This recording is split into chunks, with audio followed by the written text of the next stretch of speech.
அலைக்கும்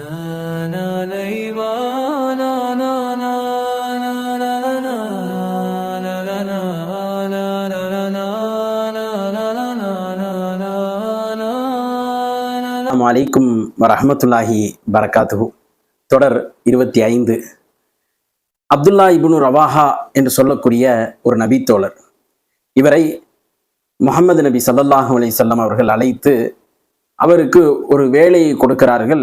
ஹைபர் அப்படின்னு சொல்லக்கூடிய பகுதியில் வாழக்கூடிய யூதர்களை போய் சந்தித்து அவர்களிடத்தில் இருக்கக்கூடிய கனி வகைகள், விளை பொருட்களை மதிப்பீடு செய்ய வேண்டும், கணக்கிட வேண்டும், எவ்வளவு வருது எவ்வளவு வெளியே போகுது அப்படின்னு கணக்கிட்டு வரணும் அப்படின்னு சொல்லி ஒரு உத்தரவை கொடுக்கிறார்கள். அந்த உத்தரவை வாங்கி கொண்டு அப்துல்லா இப்னு ரவாஹா ரதியல்லாஹு அன்ஹு அவர்கள் செல்கிறார்கள். அந்த யூதர்களிடம் சென்றவுடன் யூதர்கள் நினைக்கிறார்கள், நாம் இவருக்கு ஏதாவது லஞ்சம் கொடுத்தால் நம்மிடத்தில் இவர் மென்மையாக நடந்து கொள்வார் அப்படின்னு நினைச்சு அவருக்கு லஞ்சம் கொடுக்கறதுக்கு முன் வராங்க. அப்போ யூதர்களிடத்துல அப்துல்லா இப்னு ரவாஹா அவர்கள் சொல்கிறார்கள், அல்லாஹ்வின் மீது ஆணையாக படைப்புகளிலேயே மிக சிறந்தவரிடத்தில் இருந்து நான் உங்களிடத்திலே வந்திருக்கிறேன்.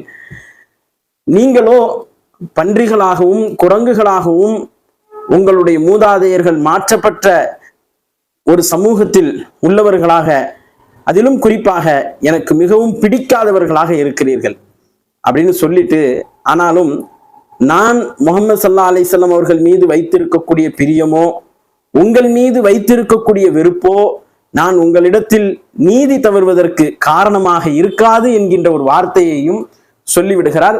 சொன்ன உடனே அந்த யூதர்கள் சொல்கிறார்கள், வானங்களும் பூமியும் இன்னமும் நிலைத்திருப்பதற்கு இது போன்ற நீதியாளர்கள் தான் காரணம் என்று சொல்லக்கூடிய அந்த நிகழ்வை நாம் வரலாற்றிலே பார்க்கிறோம்.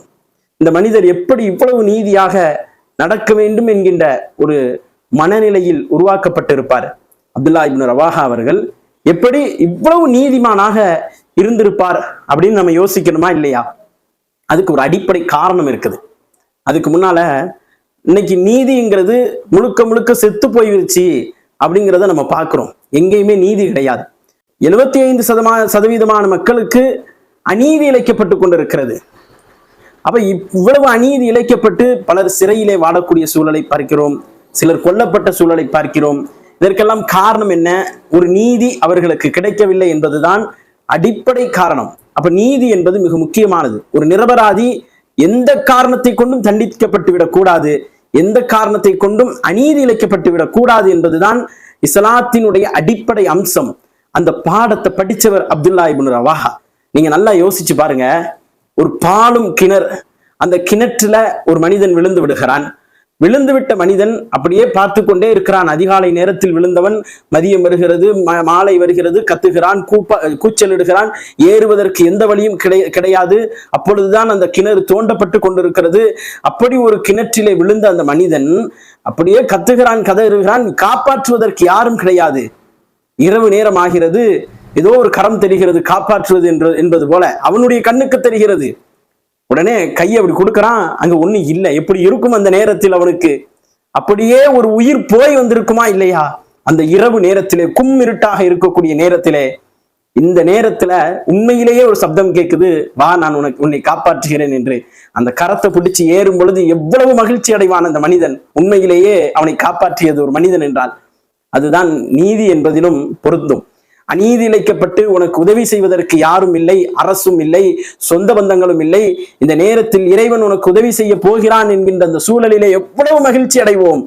அந்த மகிழ்ச்சி என்பது இந்த உலகத்தில் அநீதி இழைக்கப்பட்டு இருக்கக்கூடிய ஒவ்வொருவருக்கும் கிடைக்க வேண்டும் என்றால் அப்துல்லா இப்னு ரவாஹா போன்ற நீதிமான்கள் இந்த சமூகத்திலே உருவாக்கப்பட வேண்டும். அன்பிற்குரியவர்களே, அப்துல்லா இப்னு ரவாஹா ஏன் அப்படி நடந்து கொண்டார் அப்படிங்கிறதுக்கு அடிப்படை காரணம் என்ன தெரியுமா? அருள்மறையாம் திருமறை சொல்லக்கூடிய உபதேசங்கள் தான். அதுல இன்றைய தினம் நாம் பார்க்கின்ற இறைவசனம் என்பது அல் குர்ஆனினுடைய 4வது அத்தியாயத்தின் 135வது வசனம். அந்த வசனம் என்ன சொல்லுது? யா அய்யுஹல்லதீன ஆமனு கூனு கவ்வாமீன பில் கிஸ்தி ஷுஹதாஅ லில்லாஹி வலவ் அலா அன்ஃபுசிக்கும் அவில் வாலிதைனி வல் அக்ரபீன். அல் குர்ஆன் ரொம்ப ஸ்ட்ராங்கா பேசுது. என்ன தெரியுமா? நம்பிக்கை கொண்டவர்களே, நீங்கள் நீதியை நிலைநாட்டுவோராகவும் அல்லாஹ்வுக்காக சாட்சியம் பகருவோராகவும் ஆகிவிடுங்கள் அப்படின்னு சொல்லிட்டு, அந்த சாட்சியம் இருக்குதே அது சரியான முறையில் இருக்கணும். யாருக்கும் அநீதி இழைக்கப்பட்டு விடக்கூடாது. அந்த சாட்சியம் என்பது அது உங்களுக்கு எதிராக இருந்தாலும் சரி நீதியாக சாட்சி செல்லுங்கள். உங்களுடைய பெற்றோர்கள் மற்றும் உறவினர்களுக்கு எதிராக இருந்தாலும் சரியே நீதியாக நடந்து கொள்ளுங்கள். தொடர்ந்து அல் குர்ஆன் பேசுகிறது, அவர் செல்வந்தரானாலும் சரி ஏழையாக இருந்தாலும் சரி நீதி அளிக்க தவறாதீர்கள், சாட்சியம் அளிக்க தவறாதீர்கள் என்று அல் குர்ஆன் பேசக்கூடிய செய்தியை அல் குர்ஆனிலே நாம் பார்க்கின்றோம். ஏனென்றால் ஏழைக்கும் சரி நீதிமானுக்கும் சரி செல்வந்தருக்கும் சரி இறைவன் தான் அவர்களுக்கு பாதுகாவலன் என்பதை நீங்கள் புரிந்து கொள்ளுங்கள். ஏழையா இருக்கிறாரே, நம்ம அவருக்கு எதிராக சாட்சி சொல்ல முடியுமா? இன்னைக்கு எவ்வளவு பார்க்கிறோம், நமக்கு எதிராக நம்ம சாட்சி சொல்லுவோமா? குர்ஆன் சொல்லுது சாட்சி சொல்லுங்க அப்படிங்குது. நீங்க தப்பு செஞ்சிருந்தா உங்களுக்கு நான் தப்பு செஞ்சுட்டேன், நான் அநீதி இழைத்து விட்டேன் என்று நீங்கள் சாட்சி பகருங்கள். அல் குர்ஆன் உபதேசிக்குது. உங்களுடைய பெற்றோர்களாக இருந்தாலும் விடாதீங்க, அநீதி இழைத்தார்கள் என்றால் அவர்களுக்கு எதிராக நீங்கள் சாட்சி சொல்லுங்கள். சாட்சி சொல்லுங்கள், நீதிக்கு ஆதரவாக நில்லுங்கள். உறவினர்களா, ஒரு காலத்திலும் அவர்களுக்கு ஆதரவாக நின்று விடாதீர்கள். எது நீதியோ அதிலே ஆதரவாக நில்லுங்கள் என்று அல் குர்ஆன் உபதேசிக்கிறது. தொடர்ந்து இறைவன் சொல்கின்றான், எனவே நீதி வழங்குவதில் மனோ இச்சையை பின்பற்றி விடாதீர்கள். நீங்கள் தவறான ஒரு சாட்சியம் அளித்தாலோ அல்லது புறக்கணித்தாலோ நீங்கள் செய்கின்றவற்றை அல்லாஹ் நன்கறிந்தவனாக இருக்கின்றான் என்று ரப்புல் ஆலமீன் பேசக்கூடிய செய்தியை பார்க்கிறோமே. இந்த செய்திகளை சொல்லி உருவாக்கப்பட்டவர்கள் தான் அப்துல்லா இப்னு ரவாஹா போன்ற நீதிமான்கள் எல்லாம். அப்போ ஒரு பொறுப்புதாரியாக இருக்கக்கூடியவர், ஒரு தீர்ப்பளிக்கக்கூடிய, ஒரு சாட்சி பகரக்கூடிய இடத்தில் இருக்கக்கூடியவர் நீதமாக நடந்து கொள்ள வேண்டும். தனக்கு விருப்பு வெறுப்பெல்லாம் என்ன செய்யக்கூடாது, அந்த இடத்துல காட்டவே கூடாது.